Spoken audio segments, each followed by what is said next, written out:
Hello and welcome, dear students. Myself Piraj Majumdar. I welcome you to my official YouTube channel, Make Pro Classes, and I am continuing manufacturing processes. And we have completed Module 1 and already started Module 2. And in the Module 2, we have already covered the basics of metal forming processes as well as the yielding criteria and also the plastic deformation, plastic region and stress strain curve. So today we will move on to another portion of Module 2. So previously we have covered 4 important techniques of metal forming process. As you can see over here, rolling, the process of plastically deforming metal by passing it between rolls. Forging, the workpiece is compressed between two opposing dies so that the die shapes are imparted to the work. Extrusion, the work material is forced to flow through a die opening, taking its shape. Drawing, the diameter of a wire or bar is reduced by pulling it through a die opening, that is a bar drawing, or a series of die openings, that is a wire drawing. Now we will gradually discuss in details in our later classes about these 4 processes. For now on, we will just recapitulate what we have discussed in our previous classes. Then we will move on to sheet metal working. So strain hardening we also discussed, that is the when metal is formed in cold state, there is no recrystallization of grains, and thus recovery from grain distortion or fragmentation does not take place. Now we have also discussed strain hardening. So strain hardening is when metal is formed in pore state, there is no recrystallization of grains, and thus recovery from grain distortion or fragmentation does not take place. As grain deformation proceeds, greater resistance to this action results in increased hardness and strength, that is known as strength hardening. So strain hardening, you already know, is very important in relation to the cold working, as we already discussed the cold working and hot working process as well as their advantages and disadvantages in a detailed manner in my previous video. Now annealing, I already mentioned the word annealed products. So I was mentioning that annealing is a heat treatment process, and now once again annealing relieves the stresses from cold working. So cold work objects are to be annealed in order to have proper mechanical properties or improved mechanical properties. So you need to anneal the metals which are being cold worked. Okay. Now annealing is has got 3 important stages. First is recovery, then recrystallization, and then grain growth. Now this is very important. You may have to face MCQs on this particular 3 stages. You have to rearrange these three stages. First will be your recovery, next will be your recrystallization, and second will be grain growth. So you must mark this line. This is very important. So you must mark it or take a screenshot. This is going to be very important for your MCQs as well. So 3 stages of annealing are recovery. Actually it is the recrystallization, actually the stages of grain growth also you can say. So it comprises of recovery, recrystallization and grain growth. Now during recovery, physical properties of the cold worked materials are restored without any observable change in microstructure. So from here you can see the effect of annealing temperature on the microstructure of cold worked metals. First, this one is cold worked, and this one is after recovery, this one is after recrystallization, and this is after grain growth. So from this picture you can easily visualize how the effect of annealing you know, can be seen in the microstructure of cold worked metals. Okay. Now, here is a graph has been obtained due to the amount. This one is the amount of cold work, and this is the grain size and strength, hardness. It is the ductility and hardness. In this direction, both hardness and ductility will increase. Now, what happens? Look here. This is the cold work. This one is cold work. This one. So in this direction, cold work is increased. So you can see from the graph, when the cold work is increased, the ductility decreases, whereas the strength and hardness increases. So due to the cold working of metals, ductility decreases and hardness and strength increases. So this is going to be, you know, very important for your MCQs as well. So I'll just want you to take a note. Hardness and strength increases, whereas ductility decreases. So you must take a note. After the cold working, hardness and strength increases and ductility decreases. So this is very important. Okay. Now, before going to, you know, directly to the sheet metal working, I just want to share some of the very important terminology that is being associated with our, you know, industrial daily to daily use. Okay. So you might be facing with these common terms. These are the very common terms: ingot, bloom, billet, slab. So you must have a clear idea of what we are dealing with. So these are the raw materials that being, you know, will be served in the industry, on which you will have to be you will be having some hot working or cold working or forging or extrusion or whatever you may want to have a desired shape. So these are the, you know, name of the shape of the raw materials that being, you know, obtained from the you know, outside you know, market to the industry. So this you can consider as a name of the raw materials. So first one is the ingot.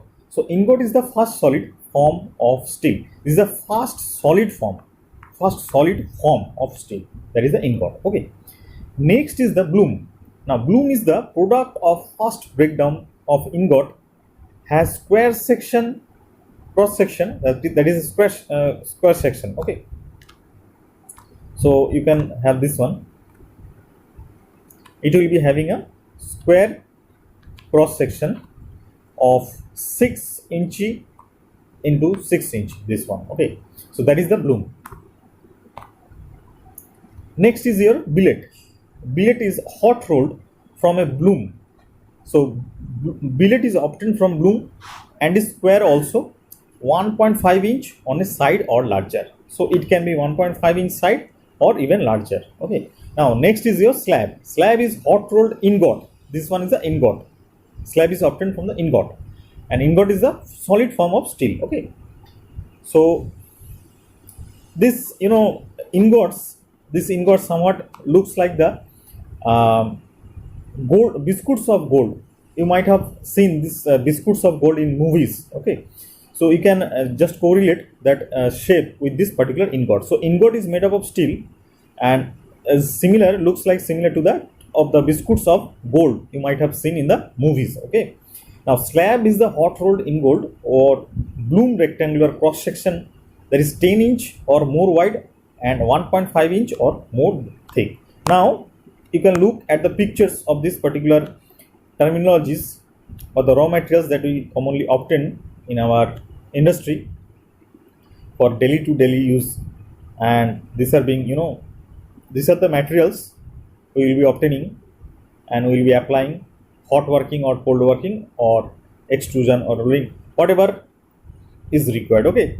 So this will be the raw materials on which metal forming processes are being, you know, utilized. So this is the ingot, looks like similar to the cakes and, you know, the biscuits of gold. Next is the bloom, next is the billet, and this is the slab. Okay. Now earlier in the first class I have discussed, metal forming process are mainly divided into, or you can say classified into bulk deformation process and sheet metal forming process. So bulk deforming process is known as the this involves actually large amount of plastic deformation. That is the bulk deformation process, and the cross section of workpiece changes without volume change. Okay, and the ratio of cross section area to that of the volume is very small. Okay, so you can easily guess the volume will be much more higher than the cross section. That's why the ratio becomes smaller. Okay, now for most operations, hot or warm working conditions are preferred, although some operations are carried out only at room temperature. As I earlier told you, likewise in cold working we are generally using room temperature only. Okay, now coming the sheet forming process, that is a sheet working, you can say directly. Okay, now in sheet metal working operations, you might already have performed some jobs on sheet metal working in your first year workshop. We do have some jobs on sheet metal working in our first year workshop. That is mandatory for each of the stream, whether it is mechanical or electronics or civil or computer science guys. So everyone have to perform this type of jobs, like fitting jobs, there is welding jobs, sheet metal jobs, pattern jobs, etc. So sheet metal jobs, you must have already have an idea in the from the first year workshop itself. Now coming to the theory of the sheet metal the process in sheet metal working operations, the cross section of the workshop do not change. The material is only subject to shape changes. So we are just making a cone shaped or cylindrical shape out of the sheet. You just simply think of a sheet. You are taking a sheet and you are just bending it or giving it a desired shape to make a cone shape, okay, or cylindrical shape or whatever you need to. Okay, now the ratio of cross sectional area to that volume is very high in this case. Previously in the bulk deformation case, where we are applying rolling or extrusion or forging, whatever, in that case the volume was very high, so the ratio was very low. Now in this heat formation, what we are doing, we are not actually changing the cross section. So here ratio of cross section to the volume is very high. That means the cross section area does not actually changes to a lot, and the volume is also somewhat lesser, so that the ratio of cross section area to the volume is very high. Okay, so you can see the cross section area is much higher in this sheet metal forming process. Okay, now coming to the next, sheet metal working operations are performed on thin, and thin sheets mean less than 5 millimeters. That is the thin sheet definition of a thin sheet. Okay, so we are working sheet metal working on a thin sheet that is less than 5 millimeter thickness. Our strips, you can say, or coils of metals. Okay, coils mean the wear type, the coils. Okay, so strips, it may be strips or coils of metal by means of a set of tools. We are going to use a set of tools called punch and die. That are the main tools for sheet metal working operations on machine tools called stamping presses. So we are going to use press making machines to give desired shape to the sheet metals. They are always performed as cold working operations. Now we are not applying any extra heat to the sheet, as because the thickness is already very much lesser. So we are just working in room temperature only, and that's why it is known as cold working operations. Now next you have that some more terminology you must have an idea. Previously you have learned the ingot bloom, etc. That generally we used to work during bulk forming operations. Now for the sheet metal, we are generally using this type of things as raw materials, that is a plate or sheet or strip. Okay, so plate is the product with thickness greater than 5 millimeter. So that is the plate. Okay, now sheet, that is the main difference between a plate and sheet. You might be wondering, if someone suddenly asks you what is the difference between a plate and sheet, you might get confused, or you might wonder, I never had heard this type of differences. So you must keep in mind that there is a very acute difference between a plate and a sheet. So plate is the product with thickness greater than 5 millimeter, whereas a sheet is the product with the thickness less than 5 millimeter and width greater than 600 millimeters. So you must keep in mind that there is always a difference between a plate and a sheet, and plate is greater than, the thickness of the plate should be greater than 5 millimeter, and when the thickness is less than 5 millimeter, you should call that plate as sheet, not plate. Okay, so you must keep in mind. Now next is the strip. Strip is the product with a thickness less than 5 millimeter and width should also be less than 600 millimeter as well. So you can see from here the comparison between the plate, sheet and strip. So strip is likewise the only the sheet as well.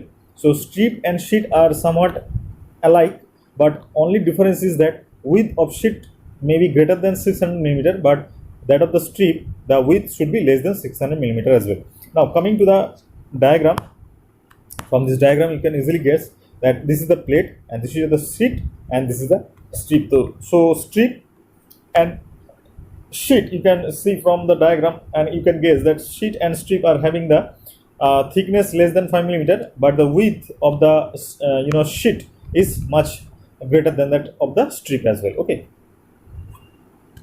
now this sheet metal, the products we are generally obtaining from sheet metal operations are having a lightweight and versatile shape as compared to forging or casting. In forging and casting we are making huge shapes products, so the weights are somewhat bigger than that of the sheet. Now sheet, you already considered that sheet, we only consider sheet as to be when the thickness is less than 5 millimeters. So and when we are considering the plate, the thickness is greater than 5 millimeter, but that thickness it does not vary to a very large extent. So we are dealing with comparatively low thickness in sheet metal working in compared to forging or casting. So products that are being produced from out of the sheet metals are very light in weight and versatile shape. Okay, now most commonly used, these sheet metals are being used in our daily to daily usage. So they are most commonly used and they are generally made up of low carbon steel. Okay, that is the carbon content is less than 0.3, and sometimes it generally varies 0.03 to 0.3%. Okay, so it is of low carbon steel sheet. It is due to the cost, strength and formability as well. Next is your aluminum and titanium. These sheets are very lightweight in respect to weight to volume, you can say. So aluminum and titanium sheets are being widely used for aircraft and aerospace purposes. Okay, next is you have got sheet metal has become a significant material for automotive, the four-wheelers, the designers, that you can easily give a good design for the automotive bodies, and the weights are also being lesser. That's making a great advantages for using the sheet metals in this particular automatic bodies and frames as well. Now office furniture has also got some various applications in sheet metal forming operations, so you can easily make office furnitures with the help of the sheet metals. There are also frames for home appliances as well. Now there is a term, it is very important, it is known as elastic recovery or spring back phenomenon, you can also say. So elastic recovery is a very important term associated with the this sheet metal operations. Now total deformation here is the elastic deformation plus plastic deformation. You already know from the diagram. From the diagram I already discussed with you previously. So say this one was your elastic one and this one was your plastic deformation. So total deformation is here to here. This one is your total deformation. Okay, so total deformation here is elastic deformation plus plastic deformation. Now at the end of metal working operation, when the pressure is released, what happens? There is an elastic recovery. So only elastic recovery, you can see only elastic recovery is there, and the total deformation will get reduced a little. This phenomenon is known as spring back. So you can easily guess in the diagram that I earlier mentioned that what happens here. Say it is elongated to somewhat this portion, and when it is being released, the load being released, it comes back to somewhat this one. Okay, so this small, this small distance it recovered, that small getting back, that small distance getting back, is known as the spring back. The phenomenon is known as spring back. Okay, now it is most important, this phenomenon, spring back phenomenon, is most important in cold working, and it depends on yield strength. So higher the yield, higher will be the the elongation, elastic elongation. Okay, now higher the yield strength, greater spring back also. Okay, so spring back will be greater, so higher the yield strength, greater spring back. Okay, so now compensate this, the cold deformation be carried beyond the desired limit by an amount equal to the spring back. So you can easily compensate this. You can carry the cold deformation beyond the desired limit. Okay, now here is a picture that I was earlier discussing with you. Actually, this one is the amount of spring back, you can say, over here. Now what happens actually, it is one of the principal concerns in sheet metal operation is the spring back of the metal. Okay, when the metal is deformed, it is first elastically deformed and then plastically. So here you can see, say first this one, if I consider this one as your yielding ends here, so this one is your elastic and this one say plastically. Okay, now say what happens here, when the when the metal is deformed, it is first elastically deformed and then plastically, and when the applied load is removed, the plastic component of the deformation remains permanent, the plastic deformation, this one. Okay, so plastic deformation will remain permanent, while the elastic part springs back to its original shape, springs back. Okay, now in the stress strain diagram, here you can see OA stress, this one is the OA.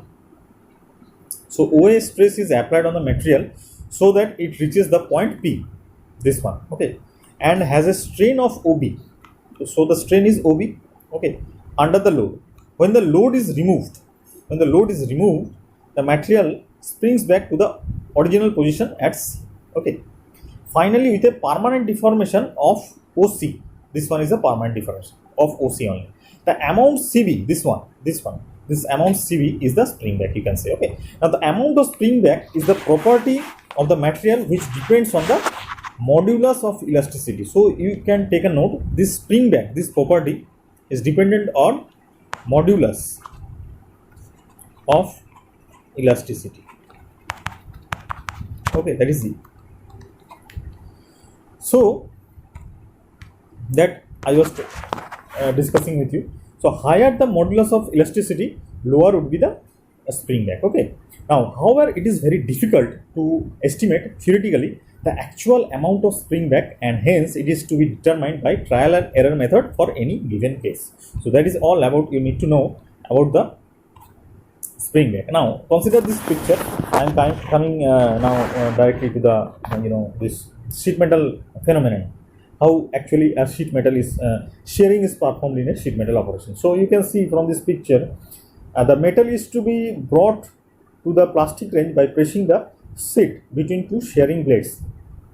These two are the shearing blades. Okay, so this is your material or strip, you can say, whatever you want. Okay, it may be strip, or it may be plate, or it may be sheet as well. Okay, now what happens, the metal is to be brought to the plastic stage by pressing the sheet between two shearing blades, so that the fracture is initiated at the cutting edges or cutting points, you can say. The fractures on either side of the sheet further progressing downwards with the movement of the upper shear finally results in the separation of the slab from the parent strip. Now the metal under the upper shear, this one is subjected to both compressive, and tensile stresses, as you can see over here. And in an ideal shearing operation, the upper shear pushes the metal, to a depth equal to about 1/3 of the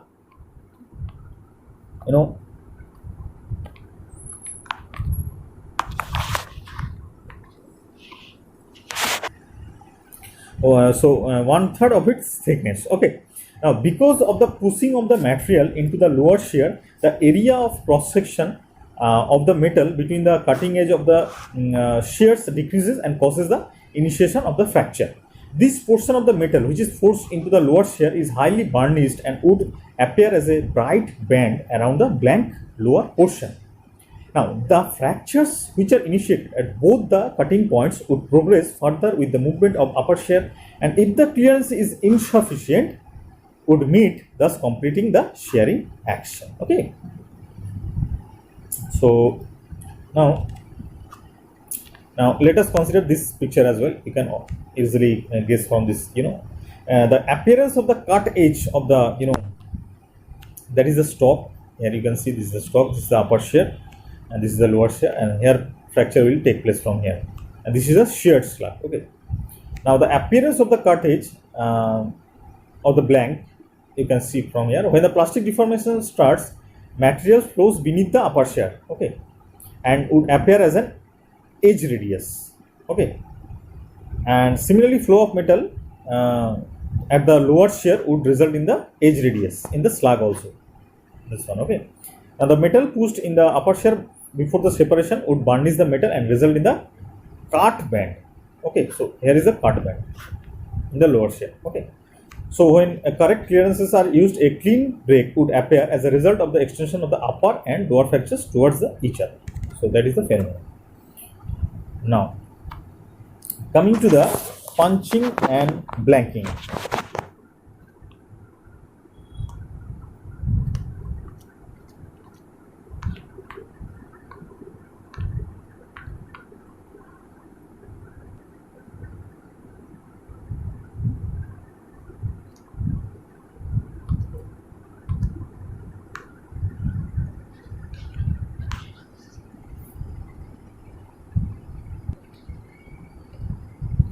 Now coming to the piercing, there is a punching and blanking. Now piercing and blanking are the commonly known shearing operations. Okay.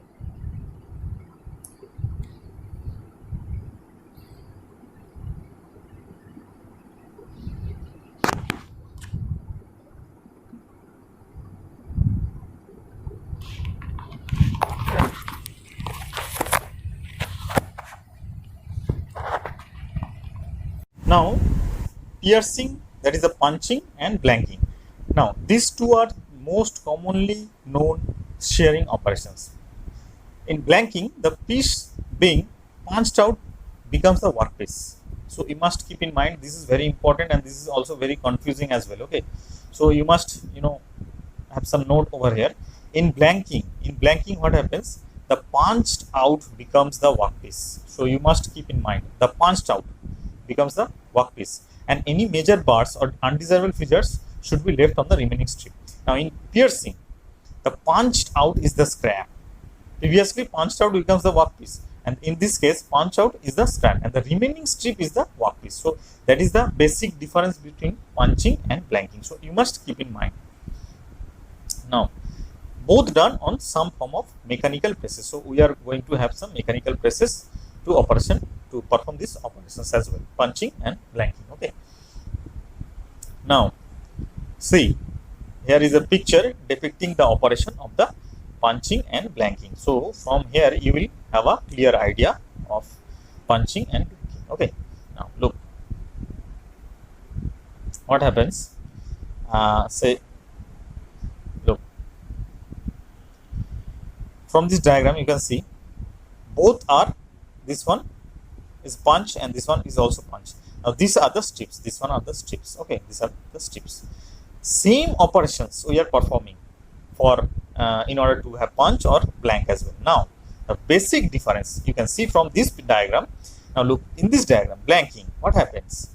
Look, this one, what the materials comes out of this particular sheet. So I will show you this material, the inside one. Say we are getting this type of material, the solid one. So you are getting a round shape solid object, look like somewhat a pie. Okay, a cake you can say. So this is a solid cake or pie, shape of a pie. this one is known as blank. But in case of piercing, this, these small shapes, solid pieces are being, scrap. This coming out of these ones, these are used to be treated to be as scrap. But this thing, this whole thing is known as the piece on which you are going to fit some nuts or screws or whatever maybe. Okay, so we are going to need this one, but in case of blanking, we are not going to need this one, we are going to need these ones. That is the basic difference between a punch and the blanking. Okay, so I think it is now clear to you. Now this is a typical diagram of sheet metal operation. You can see over here, this is the punch. Okay, and you are giving some external force. This is a sheet metal over here, you can see. Now there should be some clearances as well in order to remove the the sheet metal properly. Okay, now this is the die on which the sheet metal is being placed. Okay, now this is the blank, this is the blank we are obtaining from the shearing operation. This is the blank, this is being enlarged view of a blank, and this is the upper portion is the bar, and this is the fracture, and this is the die roll as well. Okay, now here is another picture. Here you can see we are providing some angular clearances. Okay, now this is the same thing as of the previous diagram. Now this is the cutting gland, this is the die, and this is the punch, and from where we are applying the mechanical forces as well. Now why we are giving this this angular clearance, as because sometimes the shaded part or the blank, okay, gets sticked with this punch very easily during the shearing operation. So in order to remove, this sheet metal sometimes becomes a continuous process. So sheets are coming and being punched, and again it is moving out, again sheet is coming and being punched, again it is moving out. So it is a continuous process. So in order to run the process properly, we have to maintain this angular deformation in order to easily separate the shaded part out of the punch. Sometimes what happens, the blank or the shaded part becomes attached with the punch. Okay, so in order to have a easily remove the shaded part from the sticking portion of the punch, you need to provide some angular deformation, angular clearance as well. Okay, now clearance, very important. Clearance, die opening must be larger than punch. As I earlier told you, there must be a clearance, whether it may be an angular one or simply clearance. So die opening, the die means the lower portion on which the above which the sheet is placed. So die is that thing. So die opening must be larger than a punch and is known as a clearance. So in punching, punch equal to size of the hole. So hole we are needing, the holes we are needing, so that is the punching. So punch equal to the size of the hole, and die equal to punch size plus 2 into clearance. Why 2? As because when the thing is shredded, the punch is coming out, and both side we are going to need some clearance. So 1 plus 1 2. So 2 side of clearance. Die is equal to punch size plus 2 clearance. Remember, in punching press is correct size. Okay. Now for blanking. Now in blank part we need the blank thing. We not need the sheet, the punched sheet. We only need the blank thing. Okay. In blanking, what happens? Die is equal to the size of the product. So die, the die means the on which the sheet metal is being kept. So die equal to the size of the product. Okay. Now punch equal to die size minus 2 clearance. Look, just opposite to the piercing or punching, you can say. So you just have to remember any one of these, so that you must not get confused in your examination hall. Either you can keep this punching, remember this punching, the phenomenon of punch and die, or you can keep blanking in order to it will be very convenient for you to remember during examination. So in blanking, what happens? Die equal to size of the product, but in punching, punch equal to, so punch you can easily remember. So punching, size of the hole. Now in blanking, die equal to size of the product, and punch here is die size minus 2 into clearance. So remember, in blanking die size will be correct. Okay. Next, in punching, this is very important. The MCQs they are going to be asked many a times in different competitive examinations. In punching, clearance is provided on die, and in blanking, clearance is being provided on punch. So you must keep in mind and take somewhere a note, so that you can easily remember before the competitive examinations as well. So in punching, clearance is provided on die. In punching, clearance is provided on the die. In blanking, clearance is provided on the punch. That you must take a note or you must remember. Okay, that is very important. Now these are the different phenomenon, or you can say the observations coming out from different experimental procedure.